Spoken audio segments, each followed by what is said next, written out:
Do you tire of the lies and failures of the GOP? Do you hunger in your soul for more than mere tax cuts and rhetoric about limited government and the Constitution? Do you want real changes that will help you, personally you, get out of debt, have a job, and provide for your own and your family's future? Do you want to end the waste of money both on idiotic social programs and idiotic wars that gain us nothing but debt? Does an ethno state sound like something you can abide? If so, come to the alt-right, where we offer and demand just a bit more than the tired old tax cuts for the privileged few that have never worked a day, unending warfare that feeds the corporate troughs while the same money could have been used for your future, Martin Luther King adoration coupled to affirmative action, mass immigration, white guilt, and political correctness, and last but surely not least, the steadily impoverishing globalism, i.e. offshoring, promoted by the center of left GOP Marxist party. The alt-right has no part with any of these values except that we mean to use the GOP hierarchy and local organizations to gain, one, acceptability, and thereby to, two, win politically so we can, three, have social and economic power locally. To be sure, the GOP is globalist, usurious, and rapacious. The alt-right rejects these values utterly. The alt-right is nationalist, productive, and honest. Nations are blood groups that live upon a land with a particular way of life. The alt-right teaches nations are not clubs that one joins by moving to magic dirt and becoming a taxpayer, as the GOP contends. This distinction is critical.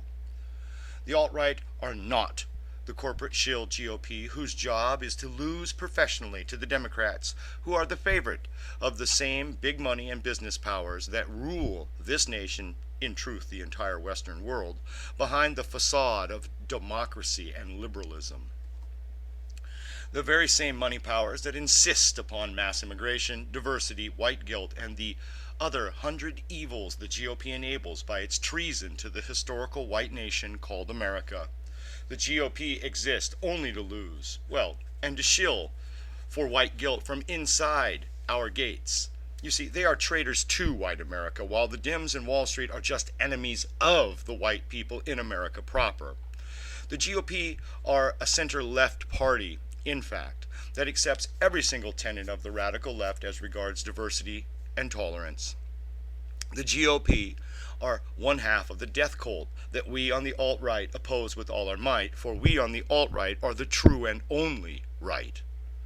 The alt-right, by contrast to the GOP, are here to win our freedom from the PC regime, from tolerance, from diversity, from white guilt, and from accusations of racism, hate, and privilege.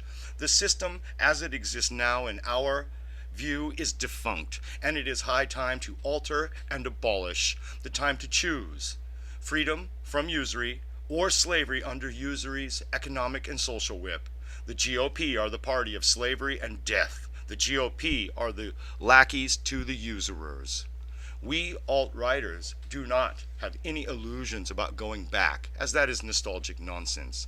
We alt-righters mean to end this inane party system which was begun with the French Revolution, and to institute systems by which the will of the people can be determined and enacted, rather than the will of the donors and usurers who rule us now. We alt-righters have a vision to be free of usury and the corporate allies of the big money, as well as to smash the greedy, selfish, philosophical basis of the liberal PC regime about us. The alt-right knows that once we have smashed the usurer's hold on our society, economic, and politics, that we shall thrive as persons, families, communities, as one nation. We will have a producers and savers economy, not a speculators and borrowers economy. Local productivity, general prosperity, and the livability of our folk will be placed over the international financiers' money games, their profit margins, or their interest rates. The alt-right teach common good over the selfish interests. We teach this not because we are weak people who cannot succeed, but because we are mature people who see that many working together as one are strong.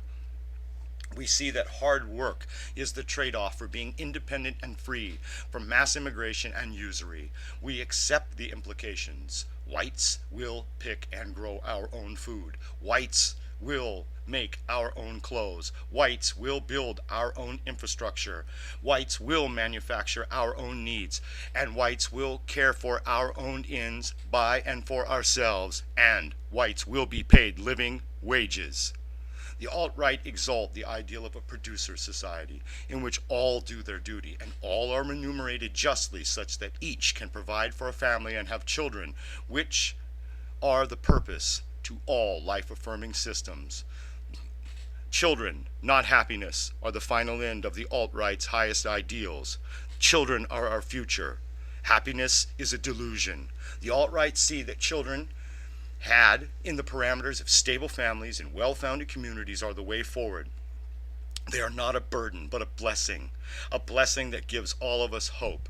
Without them, we die as a kind, as a nation, as a race. These children are the living face of our identity, the concrete expression of our resolve to see our values and ways survive to be passed on to these children and to their children, and them to their children in their time, like the cycle of life demands. The GOP will say these things have some finite price. Thus, the GOP will try to sell what you must be born to, our nationhood.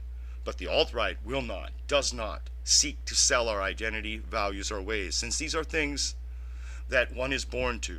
These values, these ways, these customs, these mores, our identity, our biology, are gifts from God that are priceless. The alt-right is real right, real light, real life.